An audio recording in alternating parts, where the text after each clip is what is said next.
Hello friends, मैं अभिषेक कुमार समृद्धि IAS के online platform पे आप सभी का स्वागत करता हूं, अभिनंदन करता हूं।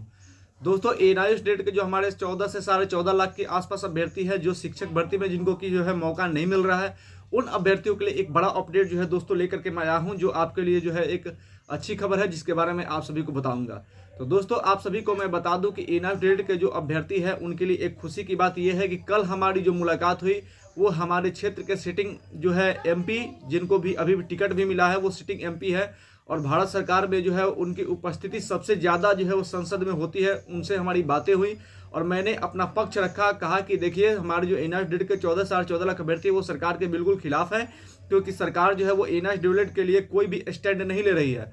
अगर आप लोग कह रहे हैं कि हम उसके लिए कुछ करेंगे लेकिन आप सामने से कुछ नहीं कर रहे हैं तो उनको जो है वो निराशा है। और आप इस बार जो आम चुनाव हो रहा है इसमें आपके खिलाफ में जो है हम मेरे सहित मैंने अपने आप को भी बोला कि मैं और मेरे पूरे 14 से 14.5 लाख जो हमारे साथी हैं वो आपके पक्ष में वोट नहीं करेंगे। ये सरकार के लिए एक बड़ी एक तरह से जो है अल्टीमेटम है।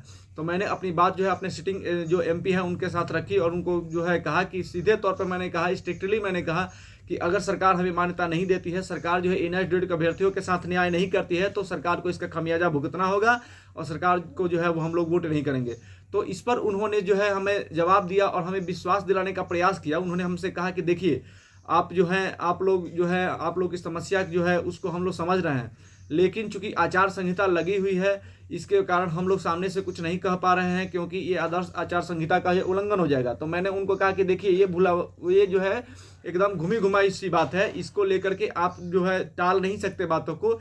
अब तो आप अगर ऐसे बोलिएगा तो हमें लगेगा कि आप हमें लुभाने का प्रयास कर रहे हैं, लेकिन जो है आचार संहिता जो है पिछले महीने लगी है, उसके पहले काफ़ी दिनों से जो है ये मौका था। बीपीएससी टीआरई 3 में हमें फॉर्म भरने का मौका नहीं मिला।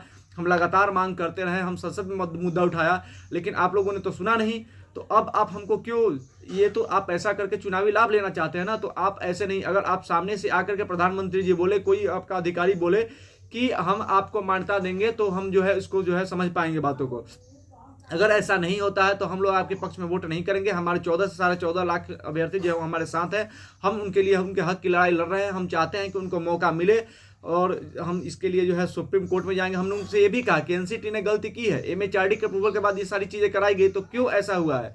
आखिर में सरकार हमारी बात क्यों नहीं सुन रही, प्रधानमंत्री जी हमारी बात क्यों नहीं सुन रहे हैं? उनको क्यों नहीं पता चल रहा है कि हमारे जो 14 से 14.5 लाख अभ्यर्थी हैं वो जो है अभी इतने कष्ट में हैं, इतने जो है उनको पीड़ा हो रही है, क्योंकि 18 महीने का कोर्स कराया गया, इतनी मेहनत करने के बाद उन्होंने कोर्स किया, लेकिन अब मौका मिलने की बात है। शिक्षक भर्ती में उनको मौका नहीं मिल रहा है। बीपीएससी टीआरई 1 में केवल मौका मिला, उसके बाद सप्लीमेंट्री रिजल्ट में मौका नहीं मिला।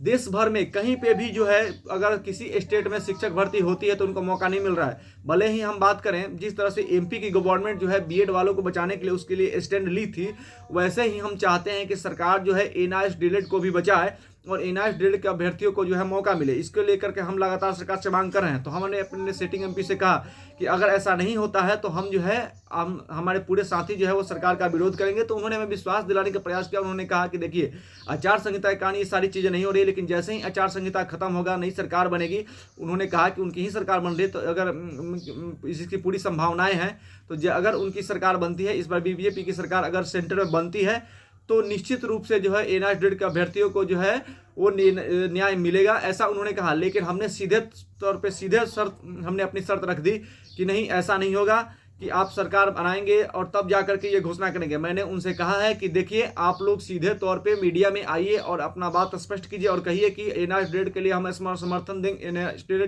के जो अभ्यर्थी है उनको हम मौका देंगे। नई सरकार बनेगी तो एनआईओ को मौका दिया जाएगा। ऐसा सरकार जो है सीधे तौर पे आकर के सामने सरकार या सरकार का कोई मंत्री, चाहे वो एमएचआरडी मिनिस्टर सर, चाहे आप भी मीडिया में ये बातों को बोले। तो मैंने उनसे कहा है कि अगर मीडिया में आप लोग जो है इस बातों को नहीं बोलेंगे कि हम नई सरकार बनने के बाद एनआईओ को मान्यता देंगे, तो फिर जो है इसका खमियाजा सरकार को भुगतना पड़ सकता है। एनआईओ के जो अभ्यर्थी है वो सरकार के पक्ष में वोट नहीं करेंगे। तो हमारी मांग है सरकार से, हम लगातार सरकार से जो है ये मांग कर रहे हैं कि हमें मौका मिले। एनआईओ के जो 14 से 14.5 लाख अभ्यर्थी उनको जल्द से जल्द न्याय मिले और देश भर में कहीं पर भी शिक्षक भर्ती होती है, बीपीएससी टीआरई 4 में भी उनको जल्द से जल्द मौका दिया जाए। ये हमारी सरकार से जो है लगातार मांग है और इसकी मांग जो है अपने सिटिंग एमपी सर से लगातार जो है वो किया है और हमारी मांग जो है वो जारी रहेगी। धन्यवाद।